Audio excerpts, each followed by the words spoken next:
let's get this set the right way. Let's go, baby. Welcome. Let's go, baby. We were talking before you got on, Bonds, that we were wondering if you were going to wear red because we unannounced wore red together. So it was like Team Red night. Sorry to disappoint you guys. Yeah, it's all right, Bonds. Hey, Mind Runner. Hey, Brian. What's guys. going Welcome, guys. on? Our favorite folks, the people who keep us going through the week. That's right. As you know, we got Bonds in Ohio. I'm in New Hampshire, and of course we got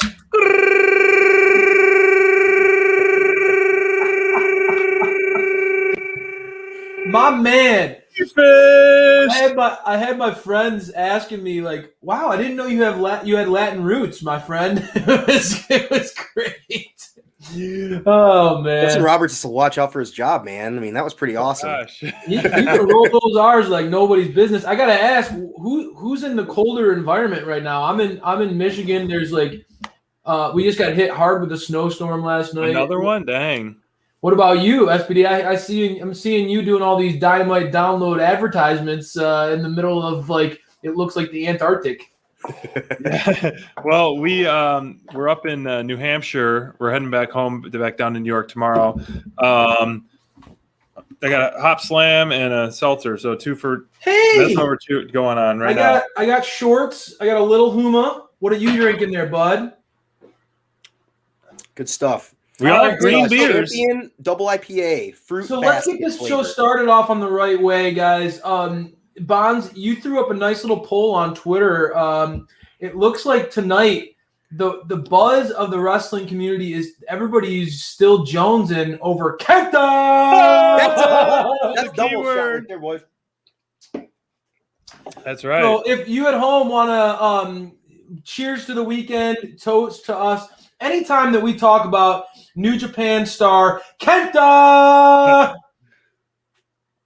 you take a sip with us and we'll have a great time tonight. It's like the Pee Wee Herman show where they have that secret word where everyone goes crazy. Couchy and all that. Wait, we got another one. We got one. We got a Kenta. Uh-oh, this could be dangerous. Could be dangerous. I feel like I'm at a wedding right now. Cheers, cheers, cheers. Honest to God, doesn't it feel like there's a love affair of wrestling? Talking about a wedding, doesn't it feel like there's a love affair of pro wrestling going on right now? AEW, SPD and I have been talking about it, Bonds, from the beginning of Dynamite Download. You see Mission Pro Wrestling, you see NWA, you see what they're doing with Impact, and now we get to see the door is open. My goodness, we have a relationship struck up with New Japan. What a way to enter 2021. 2020 was a year where a lot of bad things were happening to a lot of folks, but I think so many people are feeling pretty good right now when they're as far as wrestling fandom goes. I mean, it's a win-win across the board, and what's going to happen out of this is who knows. I mean, we saw some more announcements, shortly after Dynamite, but this is just a very exciting time. I loved the different memes where there was like the Avengers, WWE with the what is the fist? I can't even think of his name right now. Thanos. Sorry about that, guys. Bonds, are you going too? Oh, whoa, Bonds is going twice. Thanos, and then the rest of the Avengers is, AEW, Impact, and New Japan, and all the other small promos. So it's pretty exciting stuff. Yeah, I mean, you think about it. I mean, like we talked about this honestly when we were talking about this with Silver and Griff Garrison in particular, right? I mean, but their fandom. A lot of us, when we grew up here in North America, we our generation, we were limited to the WCWs, the ECWs, the WWFs of the world. But this is really, I think, opening up a lot of eyes. I know, SPD, you're a world traveler, right. And I know that you were able to connect with Thunder Rosa when she talked about how Japan was really a place that she absolutely loves to go to, and she found that country was incredible. And I think that's something. There's something to be said for a more global look at this sport, and I think that the more that we as human beings embrace that globalistic approach, it's going to be good for everything. I mean, I think it's obviously right now, I think we talked about this. Some of the best wrestling in the world is happening in Japan, and right. so AEW is definitely they are definitely diving in to try to build that bridge. I mean, I know that Mindrunner talked about it. The door is unlocked.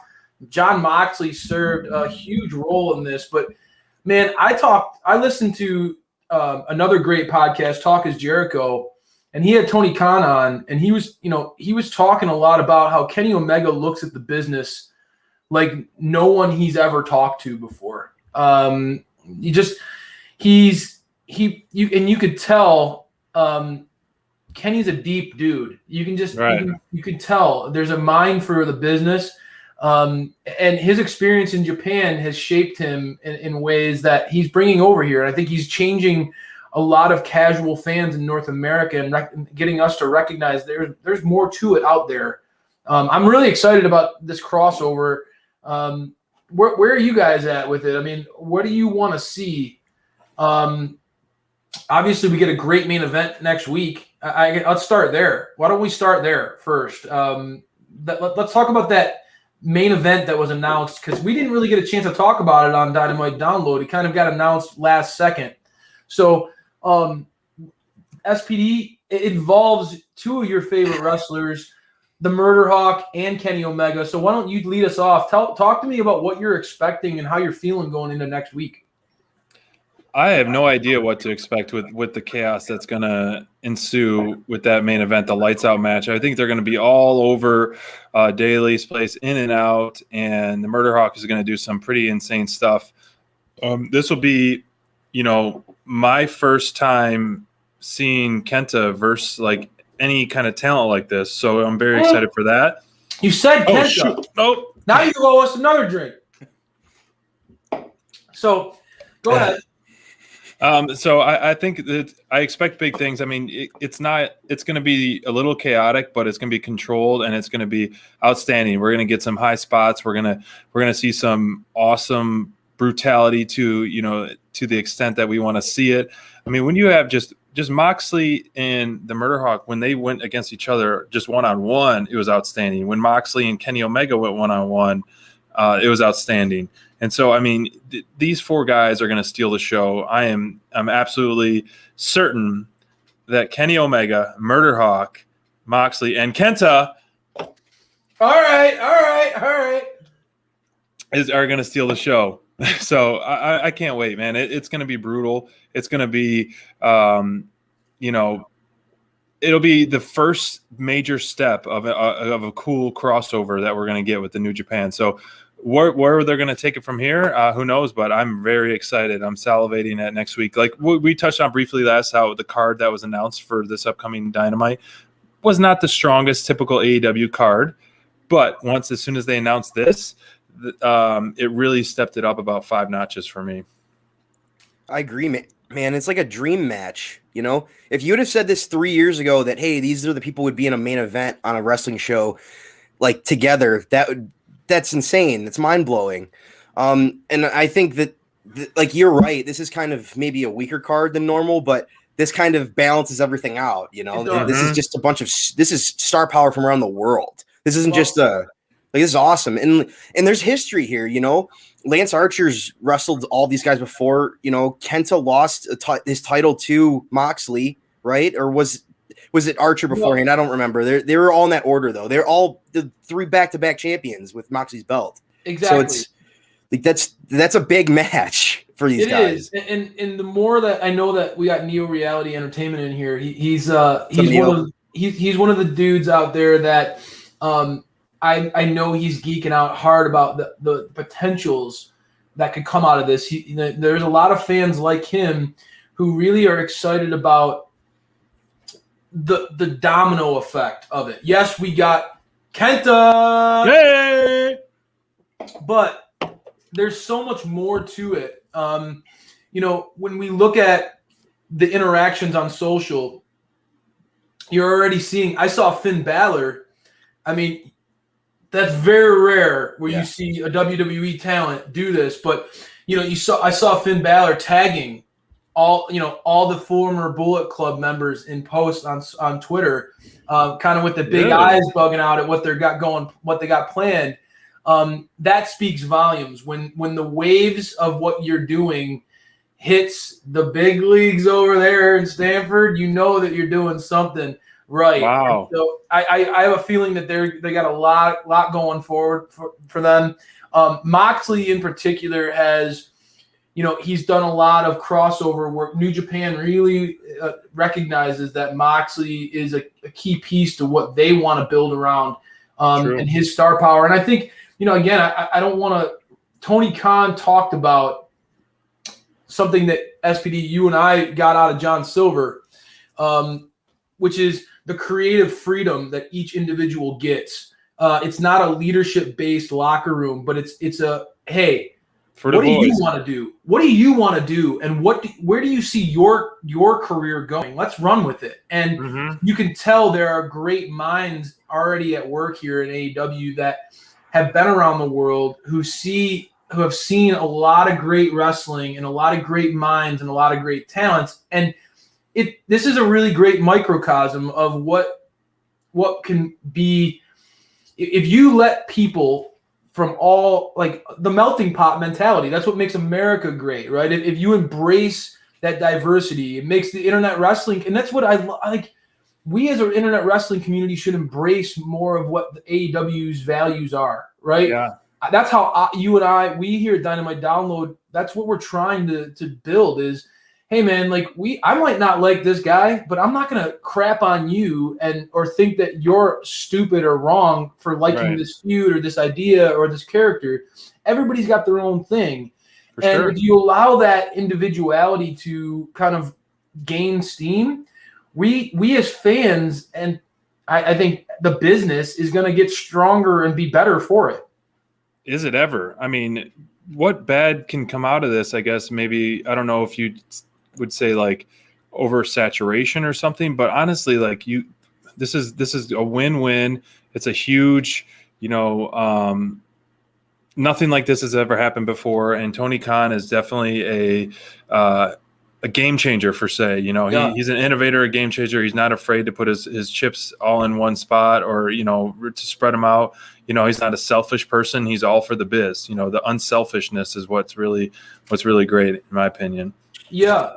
Like, obviously there's a lot to untangle with what could happen with the Bullet Club, what's already planned for the main event. I mean, there's a lot to be excited about, but we shouldn't be surprised that there's this open relationship or that we are going to see more international talents on AEW television because, they're talking about it in the chat right now. The women's division has people buzzing. This women's tournament, when they announced that bracket, and now since Dynamite, when they announced that bracket, the people are buzzing about what the potential matchups are going to be, who's going to win this thing. I mean, you could legitimately, and just even for us, right, being naive, I'm going to admit, being naive to a lot of the female combatants on the Japanese side. Me too. I'll admit it. I can name 3 or 4 people on the North America, the U.S. side, that I could see legitimately winning this tournament, right? So that speaks volumes to me. I've seen, imagine what a coronation this could be for a character like Ty Conti, right? Like, how far can she go? But for me, I'm rocking the DMD shirt today because Britt's riding high off of a win off of Thunder, and honestly, I could see her going far in this tournament. I could see this being Britt's tournament where she finally gets that breakthrough. Thunder Rosa, we talked about that match with her and Britt. Honestly, SPD, looking back at it, I watched it again today. Watched it again Thursday. And I was like, yeah, man, Thunder is the shit, man. Thunder is freaking awesome. She was brutal, man. She, like I said, she was up for my top performer because of her work. She was such a strong worker and a physical worker, and she was just very, it was like pedal to the metal, as like we said. As soon as she came out, she was full throttle and she didn't stop. And so I think she looked stronger than Britt. It was smart booking for Britt to win because of, to lead the women's division, which I completely believe. And yes, Mind Runner, the feud is far from over. And Well, I was texting you this, Crayfish, about there's no really brackets, which we should put together a bracket. But off the top of my head, I would put Anna Jay and Britt Baker together, and then Britt Baker winning. I would love to see Thunder Rosa and Tay Conti with the MMA style background go head to head. That would be an outstanding first match. That could be a semifinals match if Britt doesn't make it through. And then you have Nyla Rose and Layla Hirsch, which they were supposed to meet, and now they should finally meet because Nyla had that whole COVID scare. What a blend of styles that would be. Yeah, and then I don't know who. I mean, you can't bring Rio back just to lose to Serena, but Serena deserves to go all the way even. So it's just a strange booking for the first round. I mean, if Serena wins, then it would be fun to see her and Thunder have a rematch. And then you have Nyla and Britt, if Britt can take down the beast, Nyla Rose. And then you have Britt and Thunder back to back into the finals on the American side. I mean, that's the thing, SPD. You're laying out some matchups, and I can only imagine like the visual, what a drastic visual that would be to see Layla Hirsch versus Nyla Rose. I mean, talk about a cool in-ring blend of styles. I would dig that. I think it's sacrilegious to say that Britt doesn't advance to the semifinals of this tournament. I think that's blasphemy. But I will say, the women's division is getting a lot of, or has had a lot of heat around it and how AEW's presented it. But when you look at this graphic on the screen, I'll put it back up for a second. I mean, you look at that graphic on the screen and you see the talents that AEW is trotting out there. I don't care what anybody says. I love WWE's women's division. I'm not going to sit here and pretend like I don't. I've been a Sasha Banks fanboy for a long time, way before she was a big star. I like me some Bayley. I really like what WWE has done and established on that on that side. But you're not going to sit. No one's going to be able to tell me that what this division shows with the potential of Tay Conti, and you just mentioned it, her MMA background. I know Bonds. I'll let you jump in with Serena Deeb. I know you love Serena Deeb. You look at the overall talent and the blend of skills that each of these people bring. You got someone like Thunder, who we know has that MMA background. Tay Conti with that jiu-jitsu. There's so much here to dive into. Big fan. And Mind Runner says it best. There's so many different styles that we're going to see.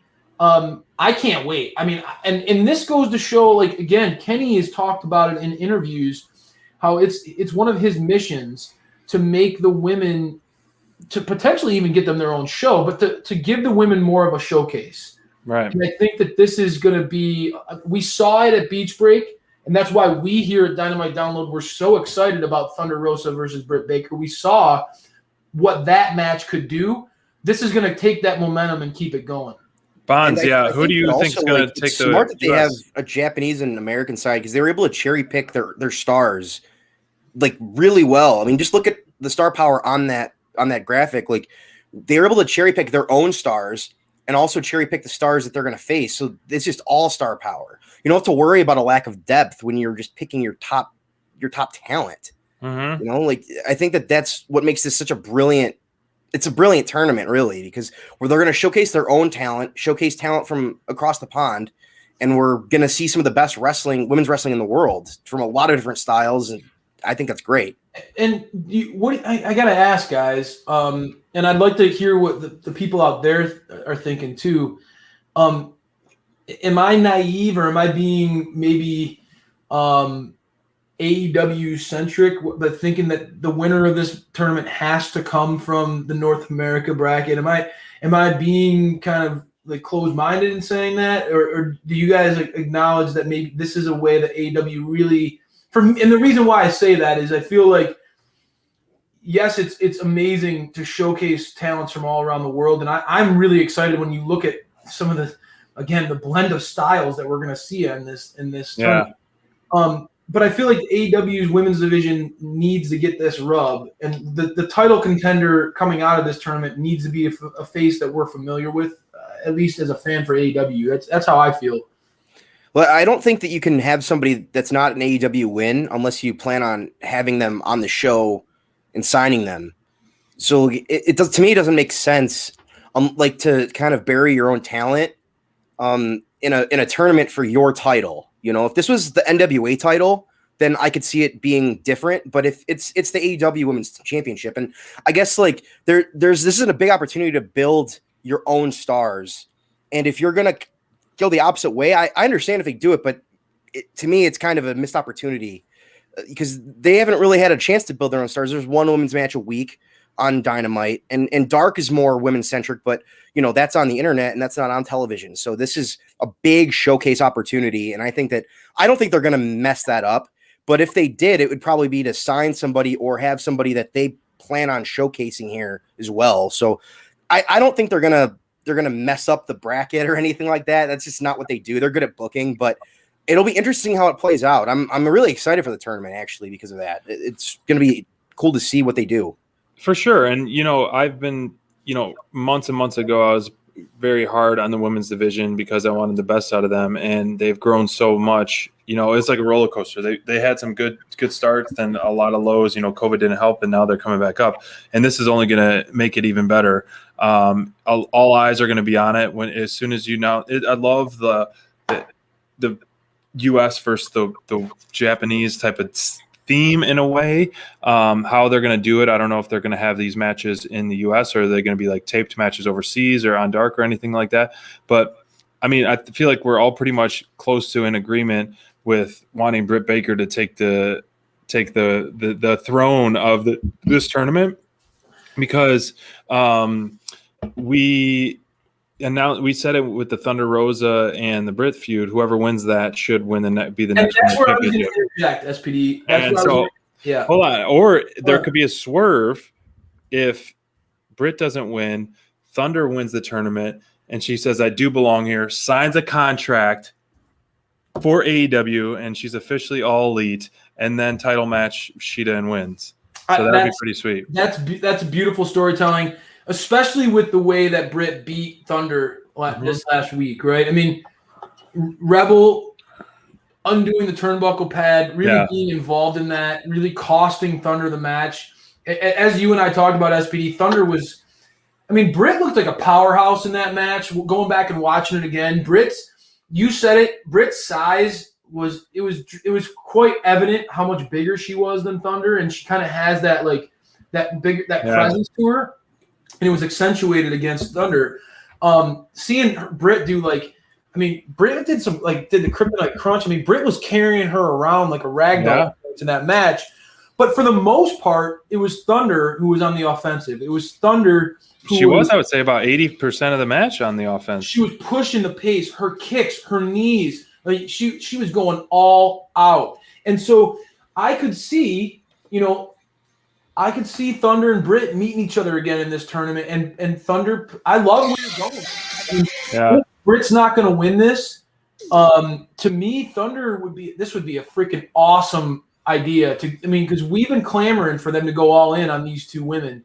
Absolutely. We see star power in both of them. And honestly, wouldn't it be fitting if one of those two becomes that number one contender, just like we talked about so many months ago? I love your idea about, I don't belong here. She's saying, because the whole thing, Britt says, "I don't belong here." And then Thunder comes back and says she does, gets the contract. Tony Khan comes out, hands it to her, signs it. And then just plants Britt. That is a beautiful story, and honestly, I didn't think about that till now. That's like a fairy tale story, dude. Imagine, not only does she win the tournament, but like you said, then she gets her contract, right? Yep. I mean, what a great, it's very fitting. What a great story. I like that a lot.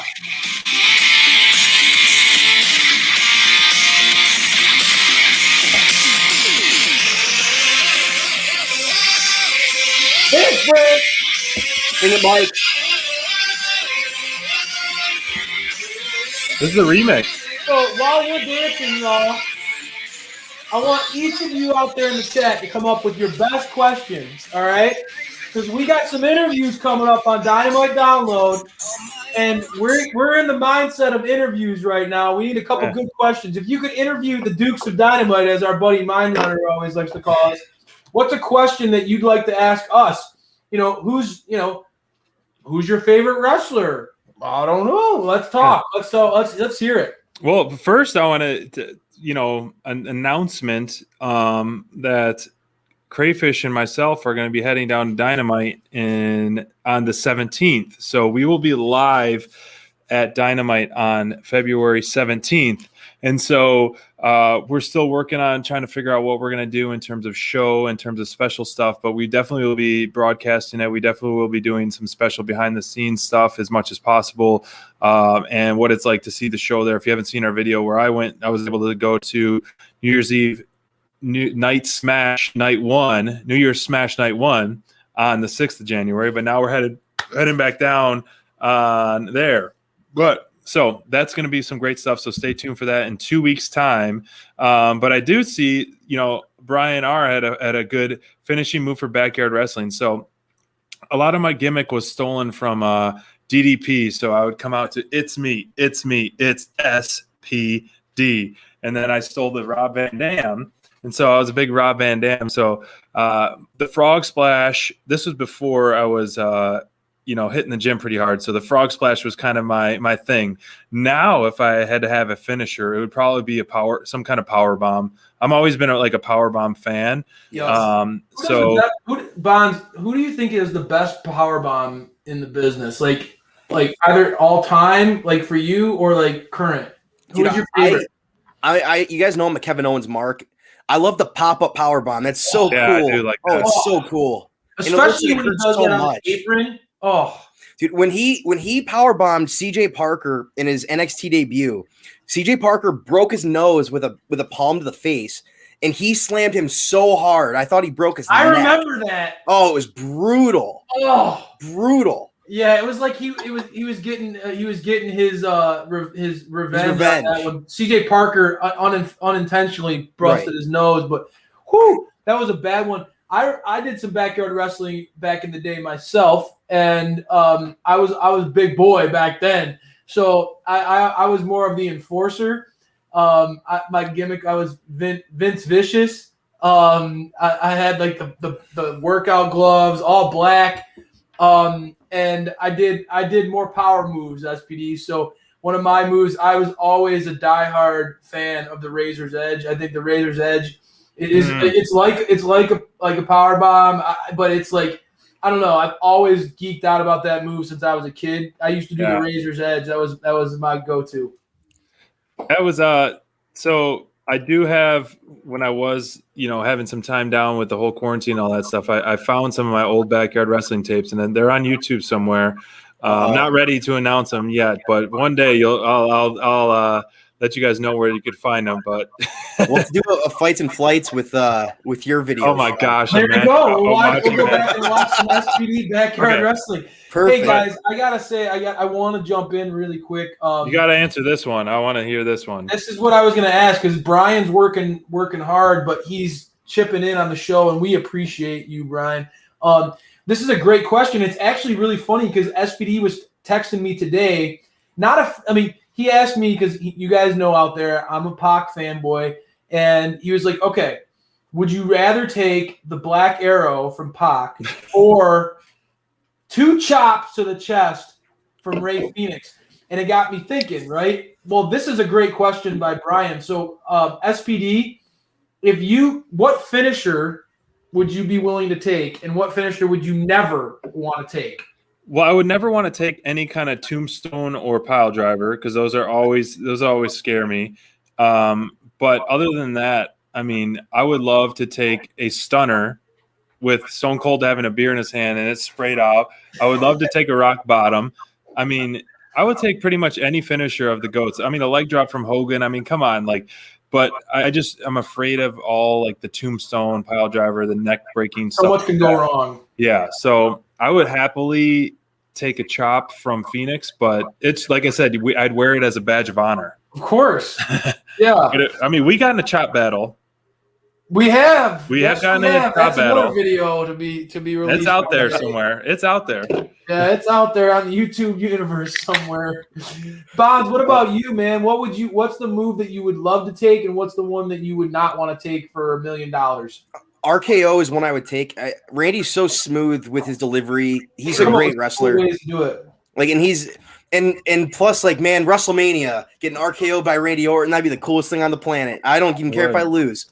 Right. And this one's got a little story. I wouldn't take the shooting star press, and it's only because of Brock's botch on it. I don't want somebody's head landing on me like that. Oh my goodness! You don't want someone to potentially break their neck while trying to, and also land on me and break their neck on my stomach. Like, no, that doesn't sound fun, does it? No. Maybe if it's Rey Mysterio, I would take it, but not somebody like Brock, somebody that can do it that's massive like that. No way. Right.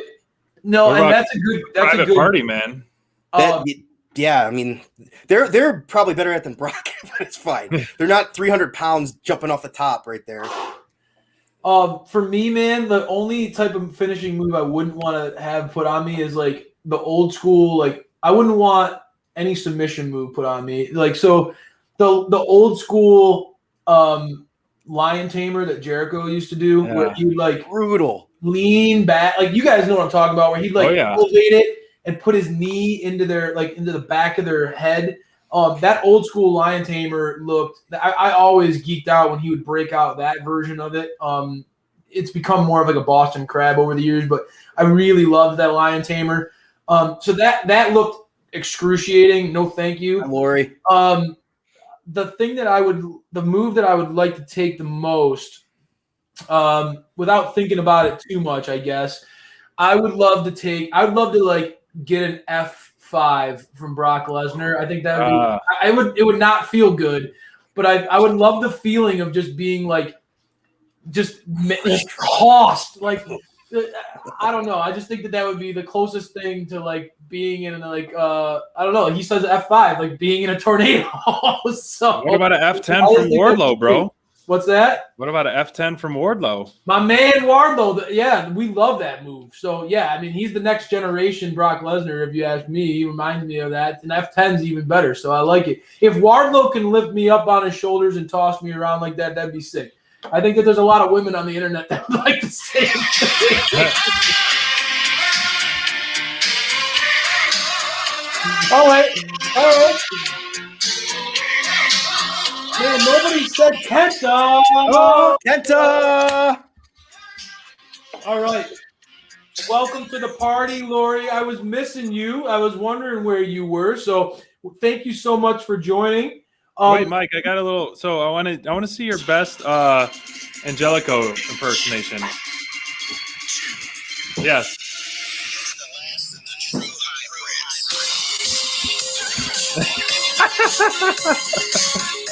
That's perfect. Dude, Roberts breaking his neck on Dynamite. You guys talking about Angelico right now, and that is one of my favorite. Like, dude, I love me some Angelico. I love that entrance. Well, I was trying to watch some. He comes out like with a hoodie on. He's like, so smooth, bro. And then he'll do a little like. He's just feeling the flow, and then Jack Evans does some crazy flip, and he doesn't even get to shine. Yeah, no doubt. I love that. And now you got that entrance in my head. And if you scroll up a little bit, what would be your ideal wrestling theme song? Throw that up there. Mind Runner's always hitting us left and right with these creative jabs. I love this dude's creativity. I love this question. SPD, I'll start off because I already know my answer. I think Walk by Pantera when it was like done by RVD, that song gets me so freaking pumped every time I hear it. I thought that was one of the coolest entrances. That theme song was sick. I love that. What about you? Would it be Blink 182? Anything by them? No, I mean, if I had to, I'm gonna just I guess kind of keep it in the theme of just like the theme that if I could steal anyone's theme or the one that really just always gives me chills, other than Undertaker, because that's the one, but it's got to be this. Stone Cold Steve Austin. Are you drinking some Broken Skull IPA? You're feeling it tonight, bro. You're feeling yourself. You got you're asking for the Stone Cold Stunner. You love his entrance. I don't know, man. The glass breaking and just the heavy guitar riff and the pounding of the drums. I don't know. And I mean, an entrance song is one thing, but the superstar makes it. You know, you could have like, I mean, Tarzan Boy. You think if you hear that song, like I don't know, if you just hear it, it's a song and it's a catchy song. But you know, you have actual Jungle Boy and Luchasaurus and just the way they look, it all ties together. But Stone Cold tied that's so well together, and just his pissed off and then going to the corner, talking trash the whole way down the ramp. Talking trash. Bonds, what's your? He walked. What about you, man? So I would say my favorite entrance is probably Chris Jericho's "Break the Wall Down" entrance in WWE. Just the countdown, him coming out, just back like, oh man, he's awesome. And in that debut, I watch his debut against The Rock all the time. Just gets me pumped up, man. Like it was great. He was the heel, and the fans loved it. And you can just tell they knew what they had with him, man. To a point, obviously. You're right. That entrance where he would stand with like the Jesus Christ pose and like the spotlight. That was a really cool entrance, and like. No wonder Jericho is such a showman, man. Like his entrance now is still like it's awesome. It's still one of the most iconic. Completely different and completely different vibes for sure. But you know, Jericho's almost. I mean, it's sacrilegious to say this, but there have been times in which we've kind of wanted him to go into that Godfather role in the upcoming year. I think that Jericho. Are you going to play this? Works. I'm going to see if it works. Jericho, while you're doing that, listening to him talk to Tony, I was hearing about how like he's clearly playing a role as far as like being one of the godfathers of the company. You could hear like, man, is that cool? That's awesome. It is cool. You're right, man. I wanted to get to that question. If you could pick any active wrestler. Like sort of like the Murder Hawk has Jake the Snake, right? MJF gonna kind of have Jericho at times, right? Who would be if you could pick any wrestler to be your manager? Brian asked this. Who would it be and why? Wow, Bonds, you ready to be my manager? Paul Heyman. Yeah, Paul's awesome. The Advocate. I mean, I think Paul is just. He's got the Vince McMahon kind of like don't give a F strut to the ring and then him on the mic. Like, I don't think I would be that comfortable. You know, I've been on the mic a lot for my job and stuff in front of crowds, but being able to just flow so easily like he does and just even though it's the same thing. My name is Paul Heyman and the reigning. He is such a good hype man. You know, Don Callis is doing a fantastic job, but Paul Heyman, just his rattle of his voice and just the hypeness of him. He's almost like a Justin Roberts Jr. The way he can just like get you excited. No wonder Brock used to always be like bumping and just like wanting it ready for a fight because Paul Heyman could just spit fire, man. No doubt. So I would say Paul Heyman. I would want him as a manager. You know, Jimmy the Heart is a great choice too, but like Paul Heyman would be mine. Bonds? Now, if I was picking a wrestler to be my manager, and this would be a massive waste of his talent, I want Ricky Starks. You want who? Ricky Starks. Oh, dude, yeah. Because, I mean, the mic skills are perfect, and it would be a waste of his wrestling ability, but, I mean, you know how much trash I talk on Xbox, Mike. He can 10 times more trash talk than me. He'll do the talking for me. It's fine. Go ahead. Actually, I know you're tough.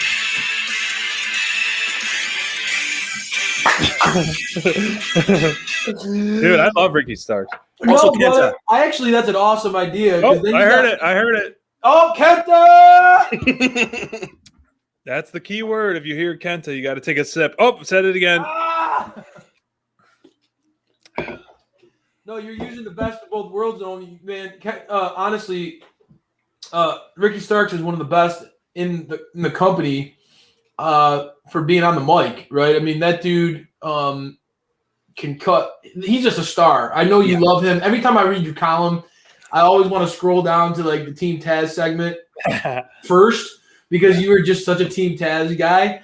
And I think you were ahead of the curve on Team Taz. Like now everybody's kind of come around to like, oh wait, this is like the baddest stable in the You're country. the coolest stable in wrestling. Awesome. Yeah. This is great. I would be like, see, for me, like I would feel if I'm looking at the current AEW landscape, I think MJF is the man. I think he did the right thing picking Wardlow as his manager just because I feel you guys know, SPD knows, Crayfish doesn't have any trouble talking on the mic. I have no problem speaking my mind, but I would imagine how much more emboldened you would feel if you had the Ward Dog in your corner. For sure. I think that, and again, MJF's not a stupid man. No. If MJF picked Wardlow to be his enforcer and his manager, sign me up. That would be my pick. I think Wardlow, it was non-traditional manager, obviously kind of more of an enforcer role, but I would allow him to be my sort of my bodyguard. Oh yeah. This episode has been brought to you by the MJF, the Drizzling Shits. The only now, like, you know, other members of the roster that are already kind of being compared to like managers, right?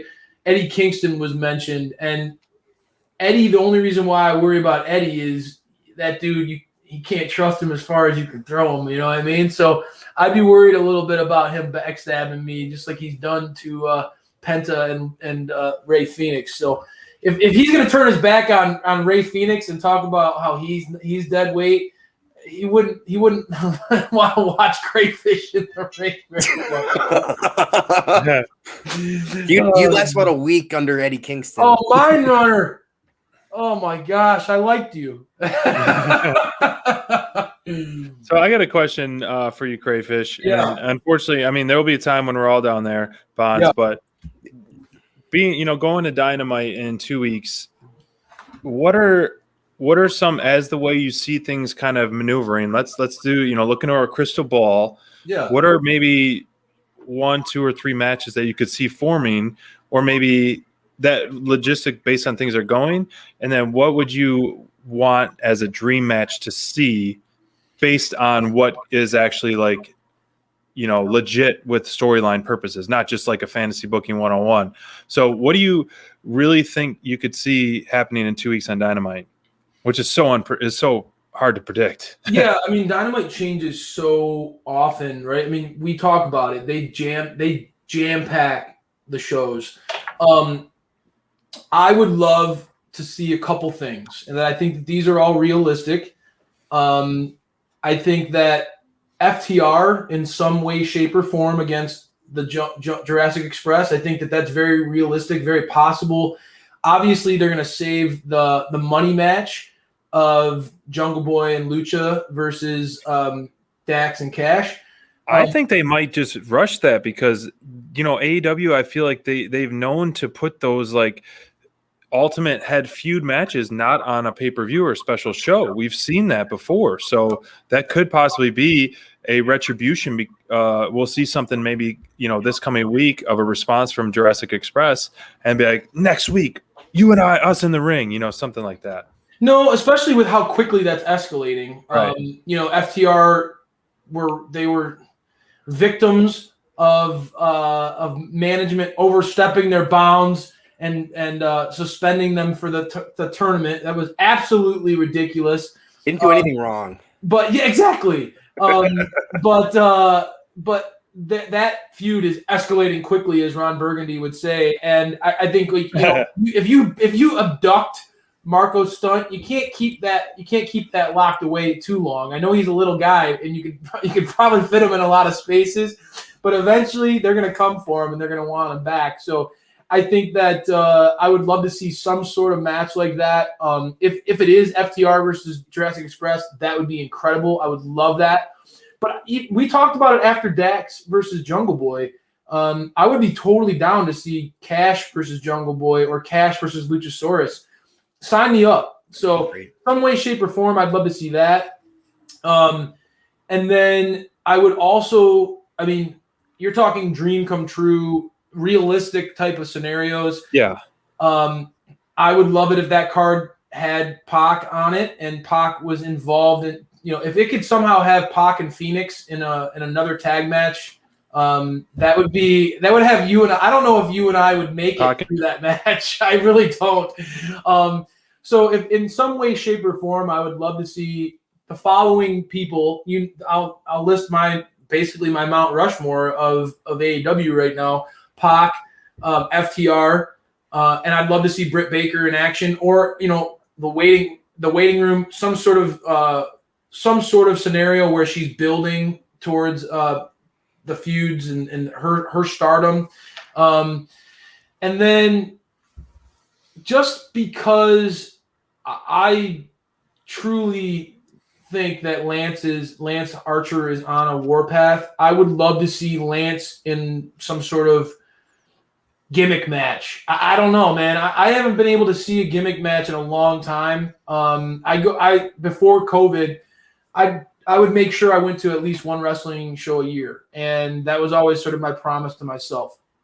And I haven't been able to see like a steel cage match in a long time, or I haven't seen a last man standing match in a long time. I would love to see some sort of gimmick match. So if they get delivered on any of those things for me, it won't be a disappointment. I would love the show. For sure. I think as long as Phoenix and Archer are on it, I'm happy, man.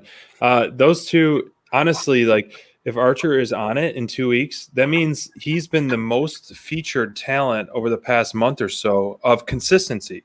I talked about it on our episode, how, Archer was my top performer of 2 weeks in a row, and he has a possibility of getting 3 weeks in a row, and he was the wrestler of the week by AEW. So props to him on that part.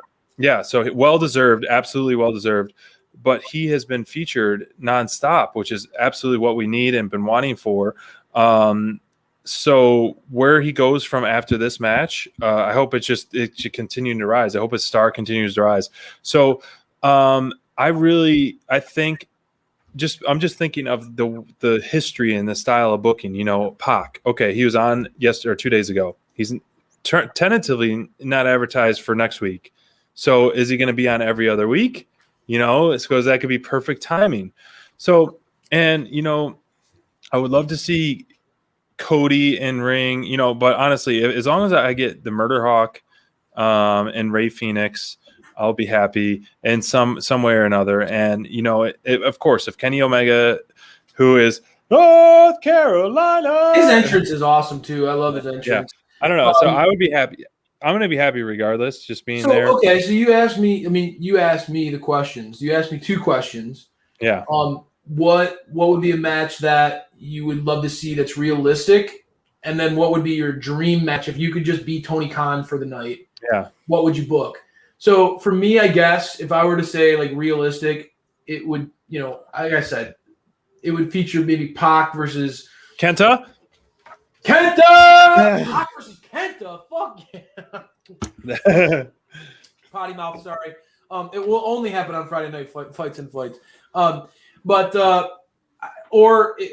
then if I could just do a dream match, it would be something crazy like what we just saw last week, where it would have like Pac, Phoenix, and I don't know, Pac, Phoenix, and FTR on one side versus I don't know. I would create like some here's one question, right? I would create some sort of like we talked about in the past, like your superhero team of AEW. Who would be your team that you go to war with? I'd have that war play out in front of us. Like I'd have Lance, Wardlow, DMD, FTR all on one team, right? Or whatever. I'd throw all them in the one match, and then they'd fight New Japan or Kenny, Kenta. Oh. Bonds, what about you, man? I know you're not coming with us. What would be a dream match for you? If you could, given the current AEW landscape, what would be a dream match? Now, this is something that you guys might not have thought of, but this main event, Lance Archer is involved against Kenny. Do you think that this Kenta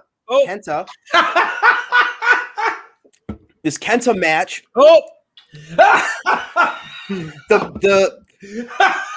the match with the guy that begins with K against Kenny or against John Moxley. Do you think that could be setting up a potential match with Kenny versus Archer? Because Moxley's going to be facing Kenta. Oh, freaking great call! And Archer might face off against Omega because Lance Archer's been on he's looked like a monster on Dynamite the last couple of weeks. SPD. That's a great. The only thing, yes, that is like a dream match. Kenny Omega and Murder Hawk are definitely top of their game right now and top of AEW. I just don't want Lance Archer to go into that again with the loss he took to Moxley. It was just like it upset me because I was so excited and he looked very strong, and then he just like lost and then just walked off the stage. He walked away. Here's the thing: who's emerging as Kenny Omega's number one contender right now? Honestly, other than Lance Archer, no, I mean like $1 million. Who is emerging? And I'd love to hear. That's a question we should ask. Yeah, let's ask that. Who do you see emerging as Kenny Omega's number one contender? Because, we just saw the tag team battle royal that we clearly got we know who that's going to be. AEW has announced this women's tournament, which is going to clearly establish the women's number one contender. Yeah. There's really no clear number one contender for Kenny. And that's where Bonds' idea is kind of brilliant on his part. Because I could see the Murder Hawk, he's clearly getting his nose, and Kenny was mad about it. You saw post-show, Kenny was mad about Lance getting his nose in other people's business, getting his nose into things that's not, none of his business, really. And he is emerging, we've talked about it week after week, Lance is emerging as this rare, he's like a fireball. I mean, the dude just is on a path where he just rips through. He's a tornado. He just rips through everybody. I could see that happening, SPD, and Kingston causing Lance. What are you guys laughing about? Oh, nice. Oh, that K guy. Oh gosh. Oh, there you said it. Kenta. You said it. No, but I could see that, Bonds. That's a great point. And they can protect Lance. SPD, they can protect Lance by having the Bullet Club get involved. They could have, Eddie Kingston get involved. And then he can cause more feuds with the Bullet Club and Kingston again. Or it could lead to imagine this, right? Okay. Lance has technically moved on from Kingston, right? He beat Kingston, and then the same night he got involved in this drama at the main event. Imagine if Archer gets a shot coming out of this lights out match. Archer gets a shot at the world title. Yeah. Kingston doesn't allow Lance to move on. Costs him the biggest opportunity of his life. Wow. Against Kenny. We've seen that feud be pretty brutal. I mean, it's not often that you see Lance Archer with a black eye after a fight, and Eddie gave him one. That could then lead to Lance and Kingston in a cage or something that allows. Because right now they're tied 1-1. Mm-hmm. And the feud's not over. Kingston should say to Lance, just because you won the last match doesn't mean that this is over.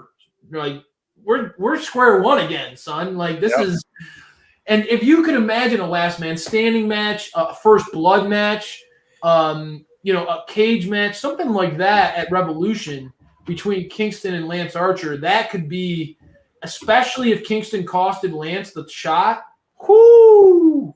I like that idea, Bonds. I really do. I would like to see content like that at AEWDynamiteDownload.com. Exactly. You read Bonds' column every week. This kid is killing it. I'm really proud of you, man. You're doing great. Oh, yeah, the column is live now, and it's fantastic, and it goes very deep into each segment, and those are some hot takes that you have, Bonds. And I didn't even think of that. And the only reason I didn't think of that is because I want to see Lance with gold around his waist. Me too. And Kenny's going to have the title as he should for all of 2021, I think, and that's okay. That he's deserving of it, and he's going to put on some outstanding stuff, But that to protect someone like Lance, I think that's a great thing. Maybe afterwards down the line, he goes after Team Taz at some point when Ricky Starks wins the TNT title, if that's in the cards, But Lance doesn't necessarily need the gold. He is clearly, I mean, Dynamite Download and our fan, all of you guys out there are huge Archer fans. Anybody who doesn't love Lance Archer, honest to God. And we're hoping one day to get him on the show, and just because we are beating the Archer drum, the stuff that he can do as a big man. We can go on and on and on about that. So I think that is a very interesting booking, Bonds, and I support it, man. So if awesome. In 2 weeks' time, if we have, I think they can't rush that. I think that could be a Revolution thing. Maybe that they have some kind of. We'll see what happens this week, but Kenny Omega has been showing up almost week in and week out and been a fighting champ. Not necessarily defending the title, but just he's being protected because he's being used so much. Okay, so I'll put this out there. It sounds like you will not allow the Murder Hawk to be sacrificed at the altar. He's too important right now. Yes. And we know that Wrestler of the Week, baby. Kenny's not gonna lose for a long time, right? There are going to be some championship belts that are exchanging hands soon. Kenny is not going to be one of those people, and rightfully so. I think that you think there's belts going to be dropped soon, other than the women's. Well, I just said I think that there will be belts that will change hands soon. I think the women's championship is going to change hands. She just had the belt for a long time, and no, that's about. We're ready for that. Yeah, and there's nothing wrong with Sheeta's championship, but we need. She's not on TV enough, frankly. Yeah. I think they're kind of preparing for that. Mind Runner puts Pac out there, and Pac has certainly been heavily involved with Kenny. They have a beef that dates back to the very beginning of this company, and quite frankly, might be the best free televised match in AEW history. My opinion, the Iron Man match between Kenny and Pac still holds up if you go back and watch that. Controversial finish aside, I feel like, and again, he's my favorite wrestler, but I would be okay if Pac went against Kenny and lost. I would be okay with that. I think Pac's stardom is more than solidified. Pac hasn't had a huge loss like Lance as recently. He hasn't been on TV as much recently, right? So, but for me as a fan, I would be okay if he lost to Kenny, because I know the way in which he would lose to Kenny, he would go out looking like $1 million. And so for me, whatever, man. Like, okay, Kenny is the man right now, and if he's gonna win, let's have him beat some incredible people. Moxley's championship reign wasn't incredible because he beat a bunch of scrubs. Right. Moxley's championship reign was incredible because he beat MJF, Eddie Kingston, Lance Archer, Brody Lee, Jericho, Brody Lee. The best of the best. We'll talk about this in the next few years. MJF will be a champ. Brody Lee should have been a world champ. Lance Archer will be a champ. Yes, these are all top guys. So it's so exciting and kind of frustrating at the same time because of how stacked the top of AEW is. It's not just the top of AEW. The entire roster is you're right. Stacked. There's so much talent. And I realize there's a lot of people who complain a lot about this person doesn't get enough time, or this division doesn't get enough time, or this team. I know, like, I see it, and they do it. I think a lot of them are doing it out of a good place. I see a lot of people complain that, man, Santana and Ortiz they're getting treated like a joke and da da da da. And I know that comes from a place of, like, you love that team and you want them to be successful. The women's division is a great example too. There are a lot of people who are like, man, give the women's division a chance. I want to see Anna Jay and Ty Conti and Serena Deeb. I want to see Britt Baker and Thunder Rosa wrestle more. Let's give them a chance, right? The problem is, and this is so AEW, even though they were going through a pandemic, they've grown their roster. They've think about the talent that they've added since last year. People you think about Miro. The Ricky Starkses of the world. Ricky, can you again? You couldn't fathom the AEW current product without Ricky Starks, Will Hobbs, Eddie Kingston, all these guys that a year ago you didn't even know who they were. Most people didn't even know, right? Now you are clamoring to see them every week. So they need to get more television time. They need another show. They need another show. And that's why it's starting to bleed into Impact. It's starting to bleed into New Japan. They realize maybe maybe there's time to come for that second AEW show. Maybe we're not there yet financially. We don't want to, there's something roadblocks that might be coming, whatever it may be. But until then, we get to see Private Party and Matt Hardy on Impact. We get to see Kenny on Impact. I don't know about you, Bonds, but I know SPD. Yeah. He loves seeing Private Party and Matt Hardy, and quite frankly, finds them to be the most entertaining part of Impact. Let's be they are. Impact, but the segments with the Tony. Yeah. Let's go. Shot. They're the best. Shot. This ain't water.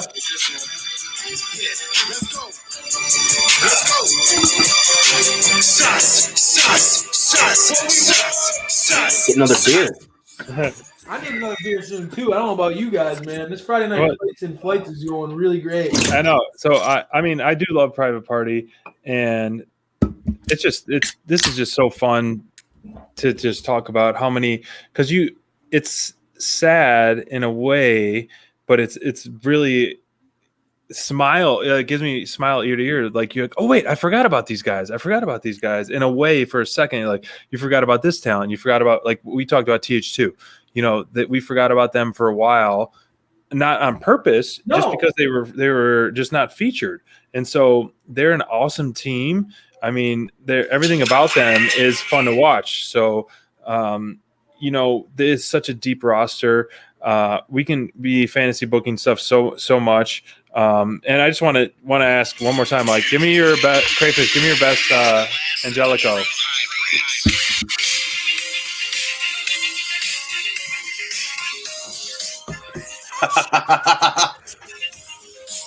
You gotta get into it, bro.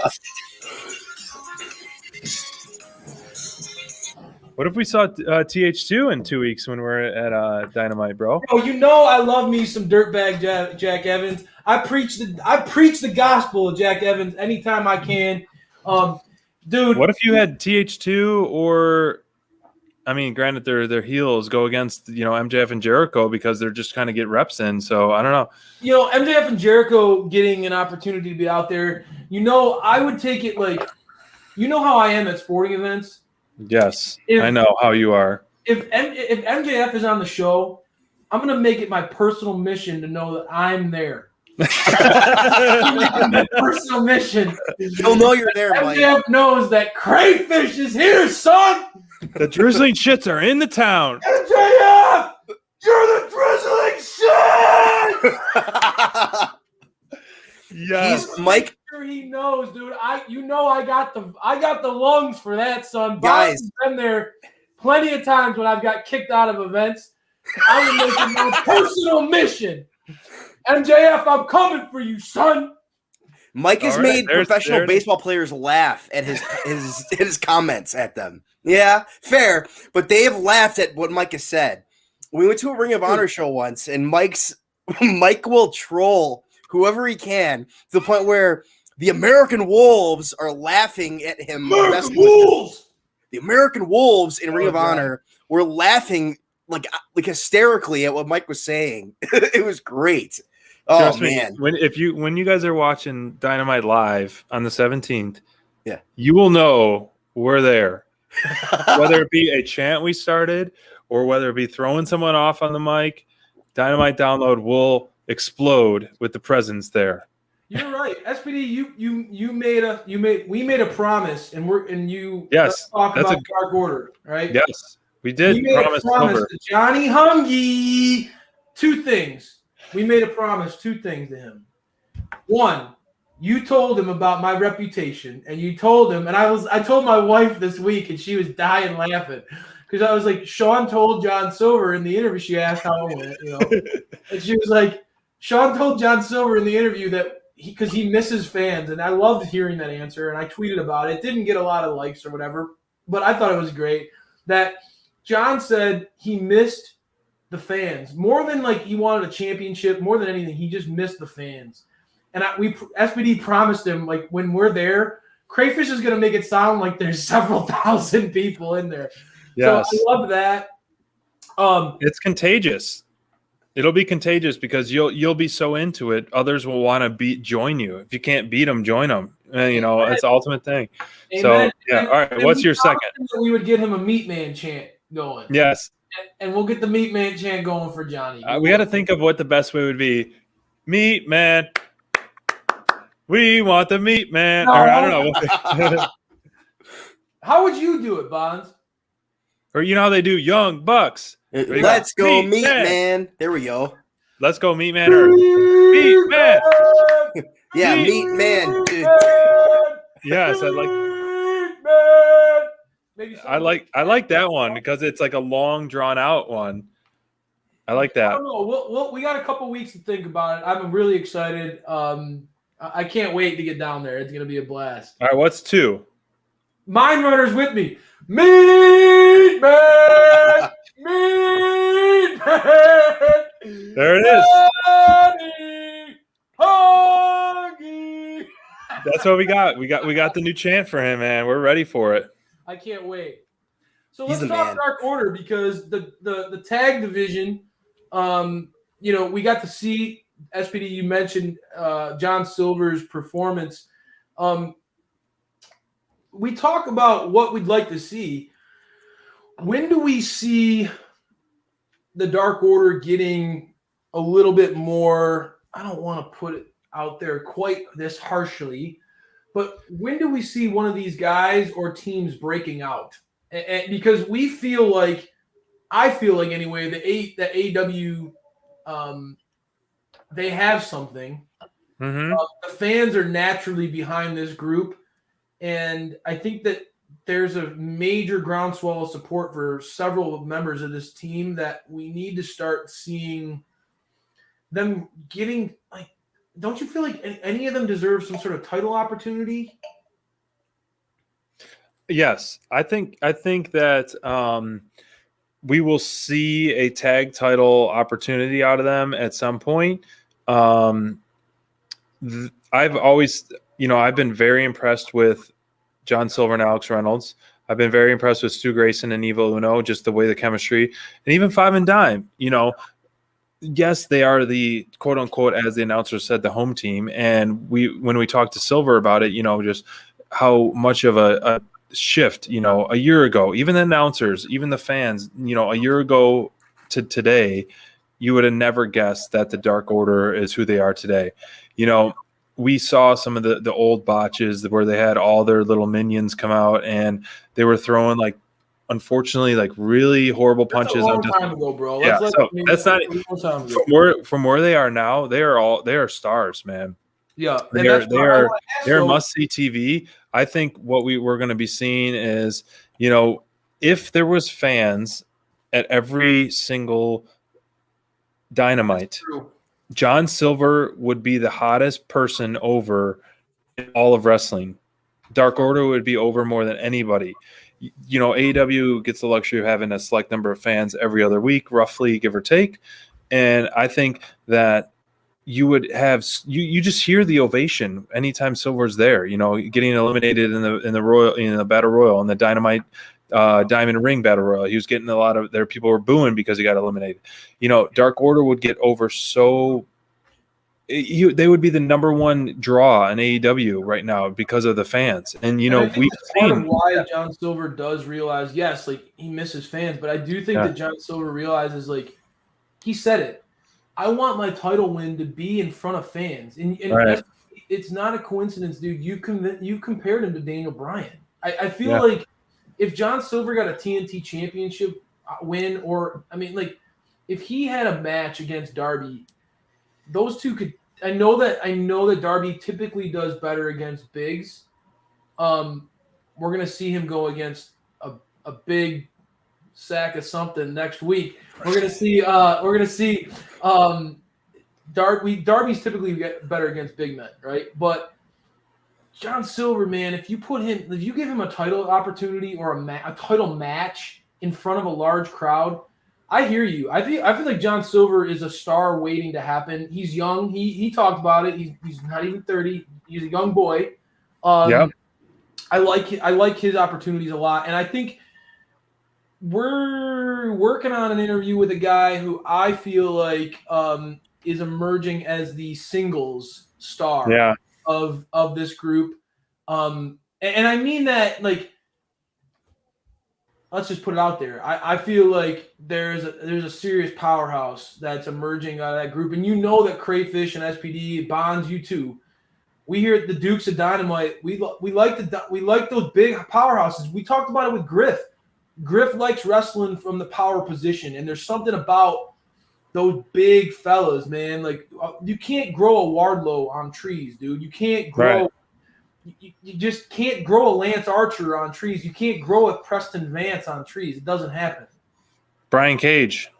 Oh my God. Those are Wardlow. Elite athletes. I said Wardlow. I know. We have to say it twice because he's that damn good. But actually, there's another thing. You know, we haven't seen Wardlow since January 6th in the ring. You get to see the Ward Dog. Maybe a 6-man tag. Wardlow, Jericho, and MJF against Sammy and Santana and Ortiz. Oh, wow, that's interesting. Is it? I think so. Yeah, but okay. So back to the Dark Order. I mean, this is something that we touched on with the Silver interview and kind of just privately too. But you know, I think the Dark Order is gonna start to like fade away from the whole recruitment thing and kind of just like evolve within. You know, the recruitment gimmick is hilarious. Period. You know, the recruitment specials are awesome. You know, trying to add more and more and more. But I think because they're developing this extremely strong bond and the fans are putting them so much over, I feel like they don't need more outside recruits. You know, I think, you know, they're just going to hopefully start to pick up some W's and really be a wrecking crew within. You know, I'm still not sold with Cabana in the Dark Order. I'm still hit or miss with that. I don't think he's necessary. But I think that we're going to see some great stuff in 2021. They're going to be like the leading group of 2021. Well, you love this quote, and you say it every time we talk the Dark Order. They have been anointed as the home team of AEW. Yeah. I think it's important that we distinguish that. I think that they're the feel good story of this company, right, Bon? Yeah. Oh yeah. Well, I think that there's a really big opportunity for them here, and I think that it could be coming with, honestly, the Young Bucks, because we saw the Good Brothers attack, or not attack, but they interfered during the Young Bucks' match this week, where they were on during the Battle Royale, and I think that there might be an opportunity here for Dark Order against Inner Circle, and it's because mostly Inner Circle is they're not feuding with anybody; they're feuding with themselves. Right. You know what I mean?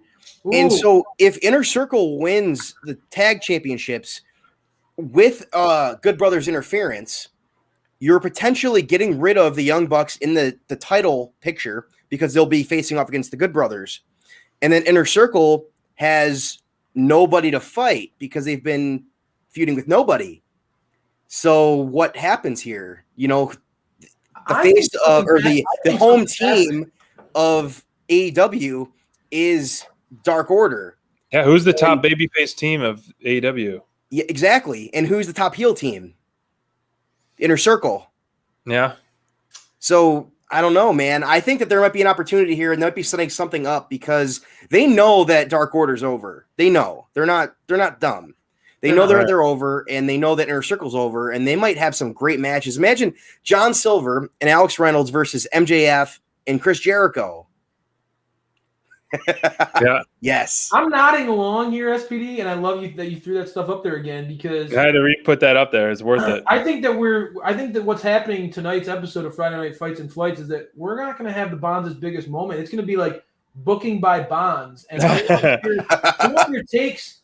I want your takes to be like this because, and we'll give you that feature segment again. If you start doing this stuff, brother, I mean the booking by Bonds, man, that is some brilliance right there. If you think about the writing on the wall, and I know Tony has said it time and again, he does not like disqualifications and roll-ups and roll-ups. We've seen so many roll-ups. The distraction roll-ups where like somebody comes out like somebody's music hits and somebody gets distracted. Dude, if you think that you see a lot of that on AEW, no, not the distraction ones, but we've seen Orange Cassidy do roll-up wins, Darby Allin. No. So what I meant is they don't like. Tony has said it many times. He does not like. He doesn't like disqualifications. He doesn't like I don't either. He doesn't like cheap wins. He doesn't like that. He doesn't like trying to protect somebody by doing stupid like ref bumps all the time and stuff. He doesn't like that.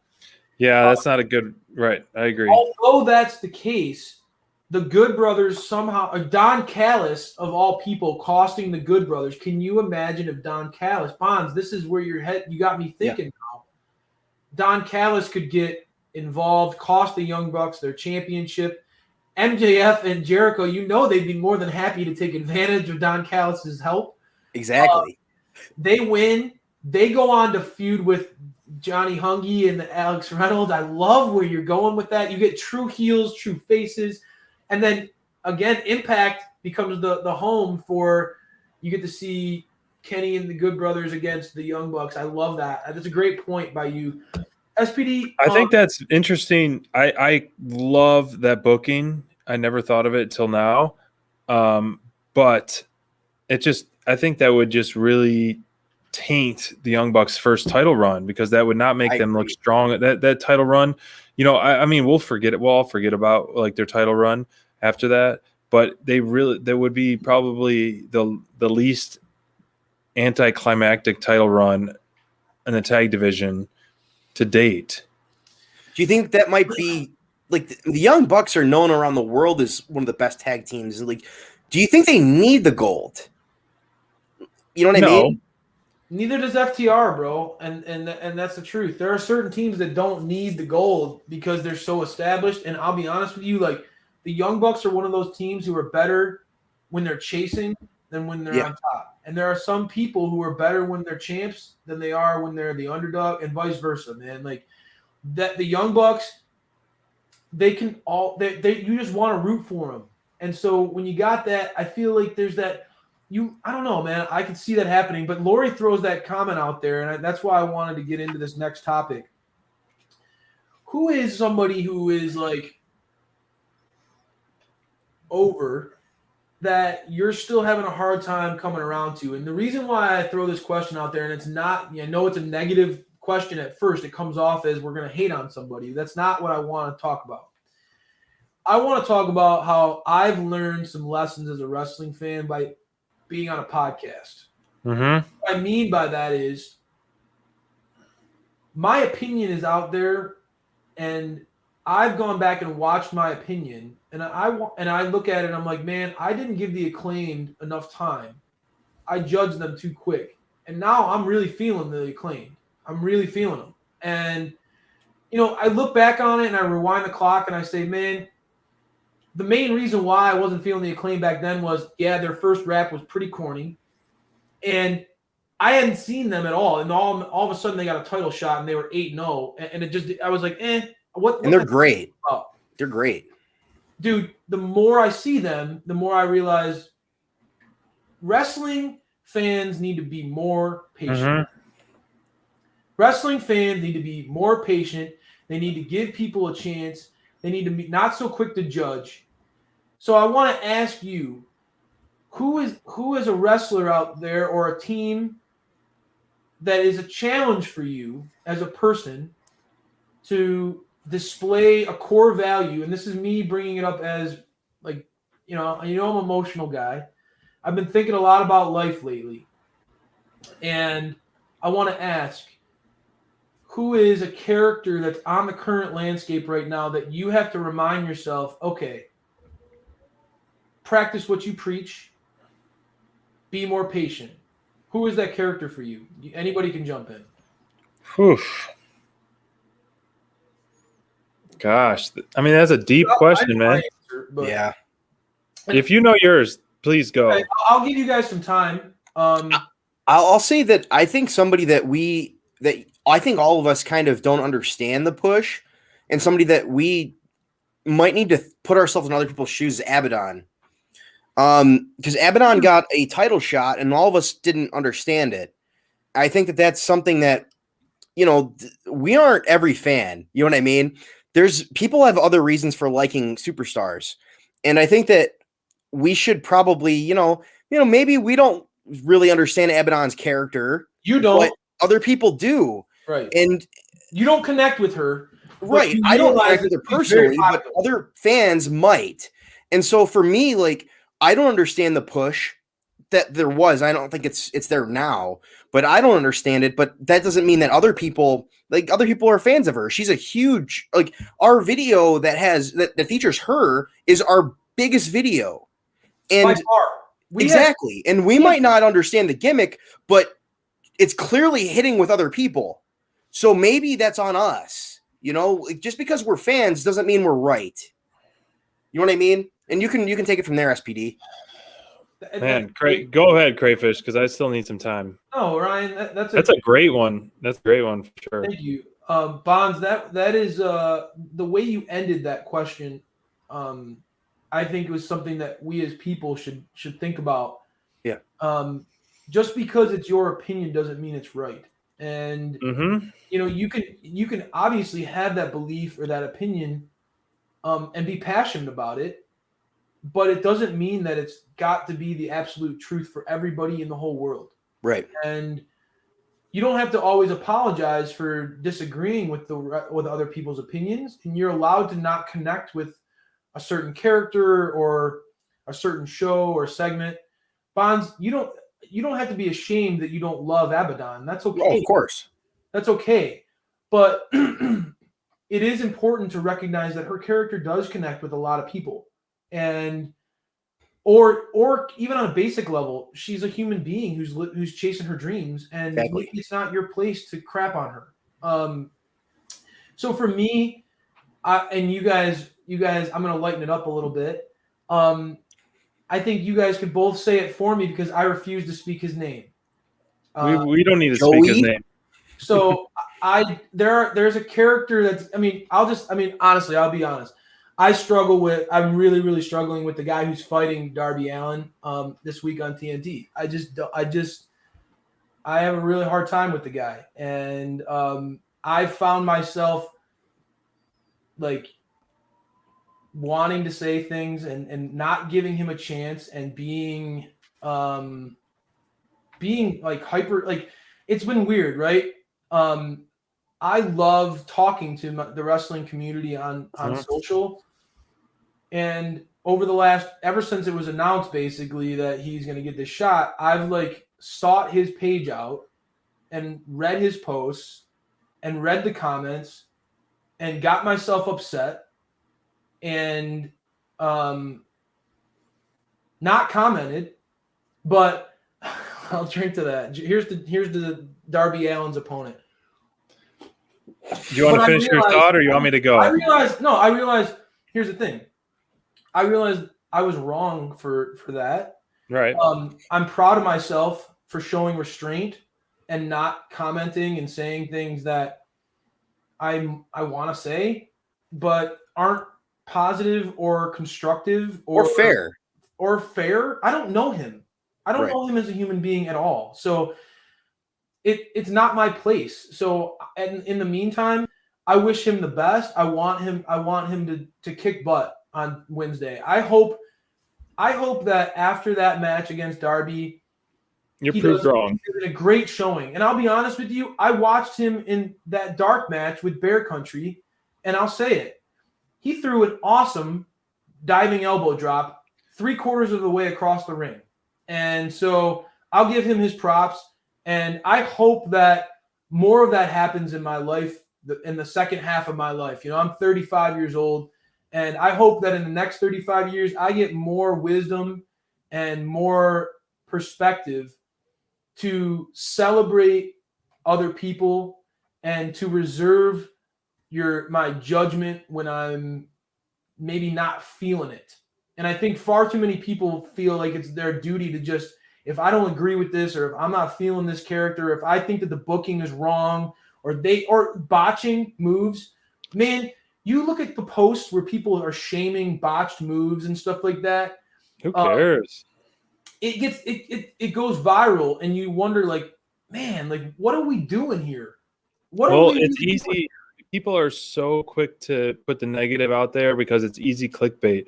Oh, look at this person pooping their pants. Look at this person falling. You know, I love watching people fall when they don't get hurt. It's a funny thing, yes, but it's the clickbait. It's not poop their pants. Hey, this person helped someone across the street. No, this person fell off their bike and broke their nose. You know, like, that's going to get more views. You know, so like the negativity, like, oh yeah, Jericho he just fought on 20 straight Dynamites. Oh wait, he just missed his lion salt. You know, like, what's going to get more clicks? Not that he's like an Iron Man, essentially. I think he's 50 years old and is the great wrestler. Never been out with an extended injury. He's always been able to. He's wrestled for 30 years, and he's been the most consistent guy in the business. Like Cal Ripken of wrestling. Yeah.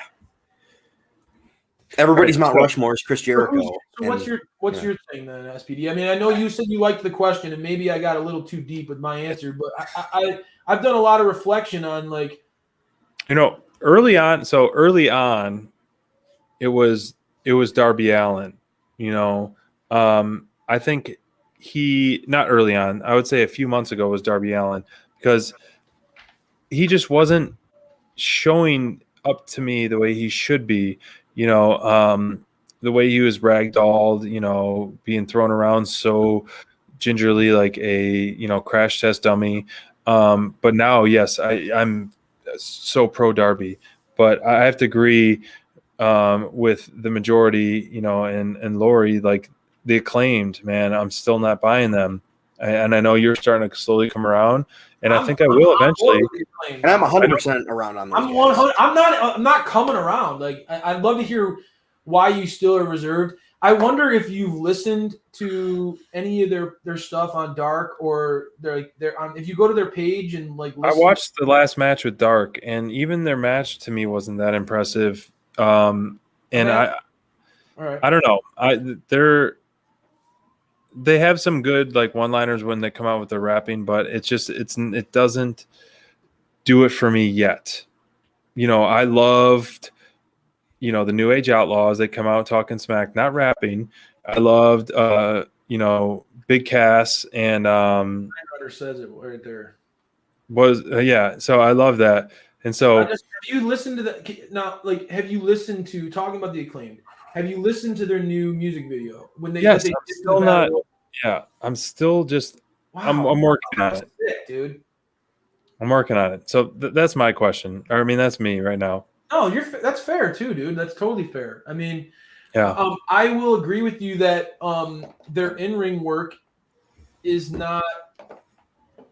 It's a great. They come off as good, like a good base for other wrestlers. They don't have the Ray Phoenix. You, like, especially for you, SPD. Like, I'll be honest. Like, your type of fandom of wrestling, you like the Ray Phoenixes, the Kenny Omegas. You like the Hawks. You like these guys, the Lance Archers, who can, like, be a powerhouse, but then can do a backflip off the top rope. You like guys who are just over the top athletes. I like the look they have. I like they got good physique and a look, and they look like they belong together. But their offense is not. Their offense is more like an FTR than it is the Lucha Brothers, and I see that, and I understand that. Like, I can see why you're having a hard time coming around to them because you had a hard time coming around to FTR. Yeah, and I'm I on the FTR bandwagon. I had to beat that into you. Like tandem wrestling's With a a talent chop. in itself. Wow, that's a good one. Woo! Give me a chop, baby. Give me a chop. Ooh.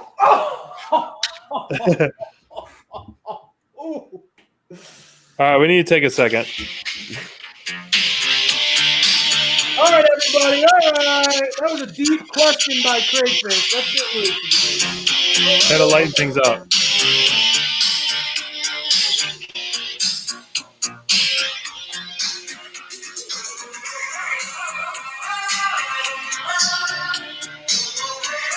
What do you need? Coconut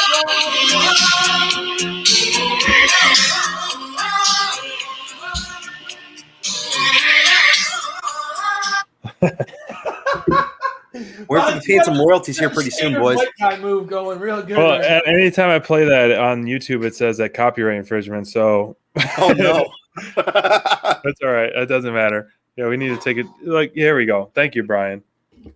Kenta. Oh, You mother effer. all right. Let's as we I think this is a good place to end. We're gonna, what Mindrunner said. We'll end on this kind of food for thought. Let's talk about Jade, and what we saw from her unspoken, in-person promo was the most powerful thing that we've seen to date, in my opinion. Don't think we see her in the ring until she's with Shaq and Cody. I think they're going to really save that for a all eyes on the product type of thing.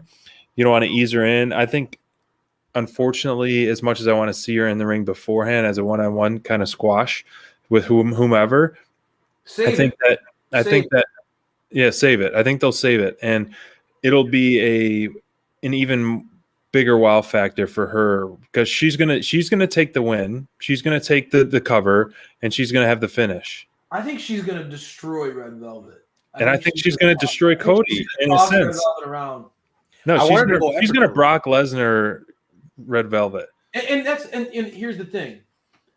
Red Velvet, we know, is very well trained. We've talked to Thunder Rosa. Thunder is a huge advocate for Red Velvet and her skill set. But Red Velvet was on a very long losing streak for the majority of her AEW career. She's stepping up and she's showing that, like, all right, like, Red Velvet belongs, no doubt. But I think that Bonds, you're a huge Jade fan. Oh yeah. And when you see when you see Red Velvet step up to Jade, and just the jarring, the jarring physical, just complete opposites. I feel like this would be a really cool place if AEW just had Jade, just like SPD said, just ragdoll her, man. Just like where Shaq almost feels bad. Like, Shaq doesn't even get tagged in. He just stands on the apron. Jade does the whole match. What if Jade just fought the whole match, beat up Red Velvet and Cody, and Shaq just stood there and gave Cody maybe a punch to the face, and that was the match? I think Jade is ready. Black Tornado, as Shaq said, the Black Tornado is his finisher. I think I want to see the Black Tornado for sure. Yeah, whatever that is, I want to see it as well. I think it's actually, as gimmicky and as ridiculous as it sounds, I think this is going to be an outstanding, exciting match, and it's really, it cannot fail. When you have the Rhodes family, when you have Jericho, when you have someone like Thunder Rosa and other veterans, Serena, and anyone like that in Jade's corner, they're all on Team AEW and they want success. Like, if she does not deliver, that's on her. Ultimately, she has all the tools, and I think that they're really slow playing this. I think she's probably working hard, very in the ring, because they have a superstar in their hands. And when she delivers, because she will, the world's going to be buzzing. I think that what AEW sees here, right, is this is a rare opportunity where, like Lori just said, you have somebody who we talked about it without saying a word, Bonds, without saying a word, this woman like wows you. So if she goes up there and like if AEW saves her as like the home run hitter, right? Like don't put her out there. Don't put her out there. Make sure she's ready. Have her go through a million practice matches with the Thunder Rosas, with the Serena Deebs on your roster. Work, train, be obviously physically you're ready, right? But spar. Do some Thunder Rosa's down to do we know that. Like she's down to train. She loves being a coach. Serena Deeb is one of the best. People paid a lot She of was money. a coach with WWE. People paid a lot of money for Serena Deeb to coach talent. Oh, yeah. Some of the best women in the world are at the result of Serena Deeb's coaching. So there's no excuse. Spend as much time, and then when AEW rolls her out, which I think they know what they're doing here, roll her out and just have her hit home runs for you. Like the first appearance, she comes out and she just dominates. They could protect her and showcase her as, like we just said, a Brock Lesnar of the Goldberg, Brock Lesnar, one of those people. Because, frankly, I think this is her showcase. This Shaq thing is just to get eyes. This is her showcase. Because we saw that on Dynamite. You know, the last big promo for this feud is about Jade. Cody wasn't on Dynamite. Neither was Red Velvet. Neither was Shaq. It was Jade. They know that she's the one they're building here. And they see something in her because, frankly, we have to be honest here. Her physique is better than anybody else's in the business. Not just AEW, in the business. It's not close. And you can see how physically gifted she is compared to everybody else. And they know what they have. They're not dumb. They know what they have. And this is her moment. This isn't Cody's. This isn't Shaq's. This isn't Red Velvet. This is her moment. And, I mean, if Red Velvet comes out there and dominates, then great. But this is Jade's match. Right. You know, she's going to go out there. She hasn't been in a match yet. They're going to definitely make her look like $1 million. This could be a squash. It could be. And it's squash. You just crushed it I know you're a huge Jade fan. And I see it in your writing. I see it. And I think that, honestly, you are putting a lot of spotlight on the fact that Tony is a very smart booker already. He's shown that he's a very smart booker, and he's a very smart man, and he knows he's got something here. They are investing in this partnership with TNT and with Shaq, not because they think Shaq's going to be there's so many people out there who think that AEW is partnering with Shaq. It's just to get eyes. It's just for eyes. Just for eyes. We just want to pop a rating. We want more. He's going to be in the match for 3 minutes. It's going to be Jade. It has nothing to do with that. It has 1,000% to do with the fact that he is paired with a star who has not had a match yet. Yep. Who they think if you get eyes on her, you're not going to want to ever leave because you could see a woman who can truly decimate. I think that she's going to get physical with Cody. I swear. I think she's going to get this match. Me too. I think she's going to put Cody down, bro. I really do. I mean, that'd be so cool, Mind Runner. That'd be such a huge debut, Mind Runner. That'd be awesome. I don't think Cody takes the pin. I don't think he takes the pin just because it's Cody and you got to really protect him. No, but I do think Jade. I like the thought. She does hurt Cody. I think Jade will suplex Cody. Yes. Or do something or whatever finisher, whether it be like a power bomb or a suplex or some kind of fireman's carry type of thing that she's going to do on Cody, and then that'll knock him out of the ring. Yes. That'll knock him out of the ring, and then she'll just destroy Velvet for the pin. Velvet is there to get destroyed. That happens in wrestling. I think that they're going, like you said, Bond, they're putting all their chips on the table with Jade. Let's end it with this. If you could pick 2 people on the roster that you could say in the next from between now and summer they went all in on? Because we just talked about Jade, and I really see AEW going all in on Jade right now. But who are 2 people? Because I don't want to just narrow it down to one. Who are 2 people that you would pick? And then we'll end the show. Well, I think Lance Archer has to be one because he's been dominant lately. He's looked great. Even he lost to Eddie Kingston last week, and he looked like the man in that match. I think that he's definitely a guy. They know what they have. They know that he's their best big man. He's been in the game for 20 years. It's not like he's a rookie. He's a veteran. And Lance Archer is their big man who can move. Like, he looks like a guy that's 150 pounds in the ring. And he's 300 pounds and he's 6'8". You know, you have a guy that can do everything in the ring, and he's just dominant. And also Jade, obviously, somebody that I like, but John Silver's another guy that they know he's great, and he's going to get pushed. It might be in the tag division, but I think John Silver's a guy they know is going to be a guy. And I think your guys' comparison to Daniel Bryan's perfect for him because he's a little small. He's only 5'4", but he's got a build, man. Like, he's not just a small guy. He is jacked, bro. Exactly. Like, he's not just because he's 5'4" doesn't mean he's a small wrestler. He's a guy, man. Okay, they know what they have. The world is Pac. That's the best comparison for him. Pac's a lot taller than him, but they're very similar in terms of their body. They look like they could be brothers, man. Dude. Like, they're jacked.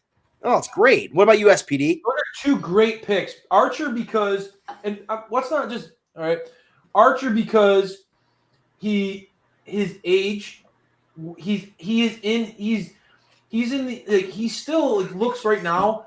I swear to you, man, he looks better now than I've ever seen. Ever. When we watch him in same with WWE, Dustin Rhodes, man. Yeah. Oh, yeah. Dustin Rhodes is a guy who's like, he's getting better with age. So I think Archer is a great pick by you. And then, honestly, dude, you're like, I mean, SPD, are you going to agree with him on that? Because I feel like Archer is like one of you are like, honestly, for anybody out there on the Dynamite Download Nation, we all have our favorites. And SPD, I don't want to speak for you, but I feel like you have like a soft spot for this monster. I do. I really do. And I've been a fan of him since he showed face in AEW. And Archer is definitely one I would say go all in on through summertime, whatever, beyond, to infinity and beyond. But I would also say Ricky Starks. Great answers. And I think he's an absolute star. And I think you put like a TNT title on him, it just makes him 100 times even bigger star. I mean, just the way he'll have it over the shoulder like The Rock, and he'll just have those silk shirts, man, and he'll be just smooth as butter, man. I think it'll just be so great. That's a great answer. And I think he'd be a fighting champ.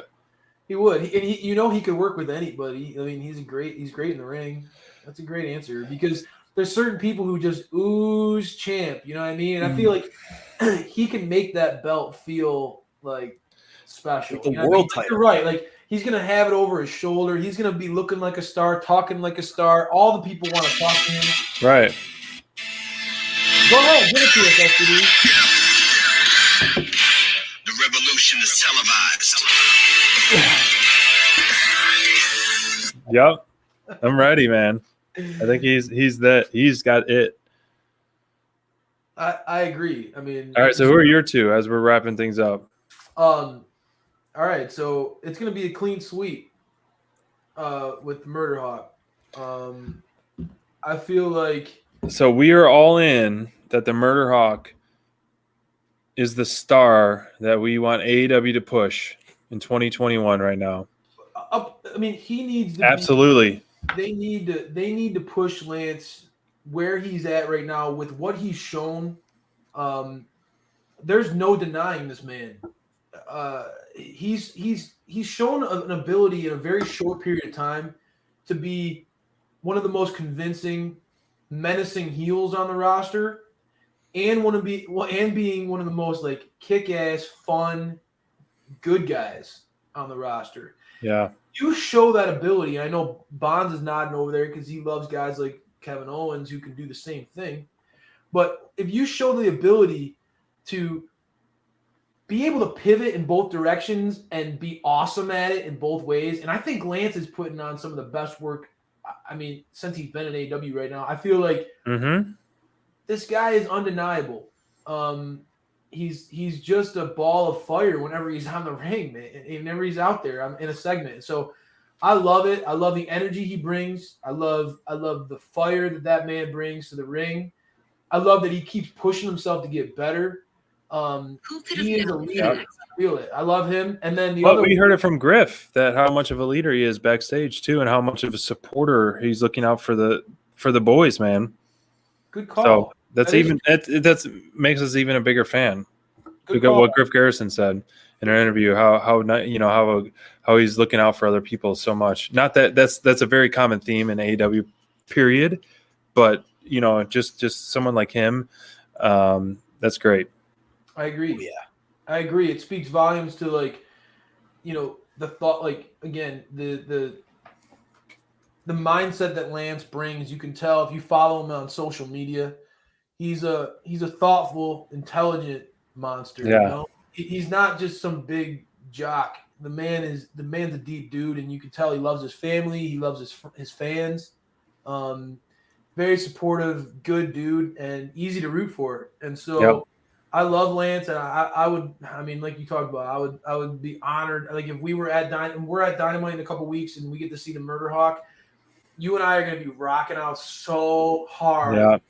We're going to do it. Where I'm going to be screaming in your face. And then the other one, I'm wearing her shirt right now. I wore it all day today. Made me feel good on a Friday.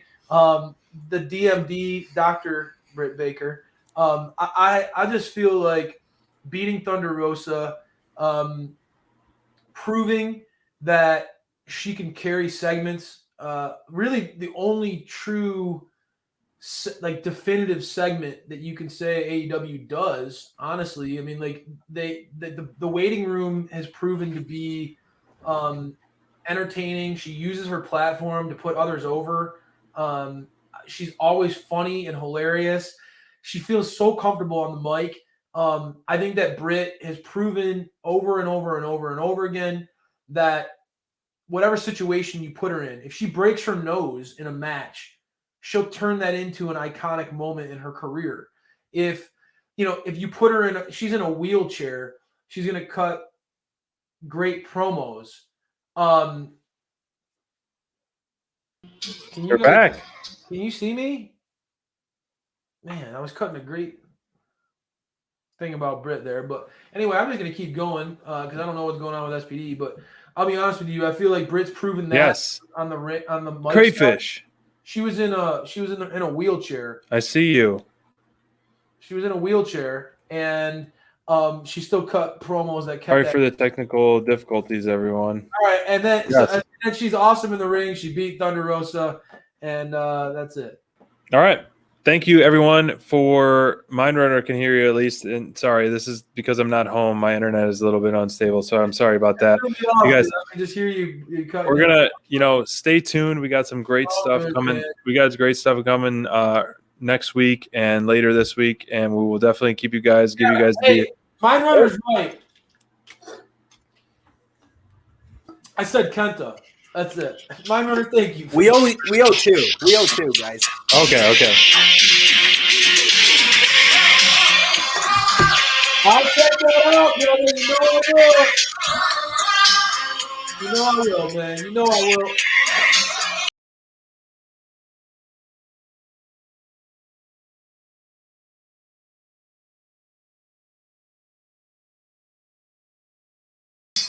I'm